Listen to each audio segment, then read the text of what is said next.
దగ్గర కూడా మంచి స్పీడ్ ఉండాలి.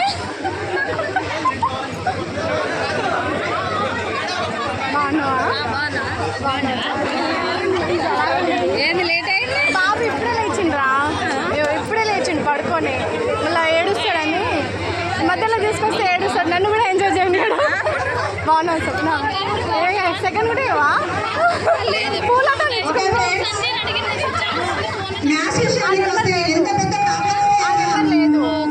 చిన్న ప్రిన్సిపల్ ద్వారా బోధించిన మా మాస్టారు శ్రీ వెంకటరమారెడ్డి సార్ గారిని స్టేజ్ మీదకి రావాల్సిందిగా కోరుతున్నాను.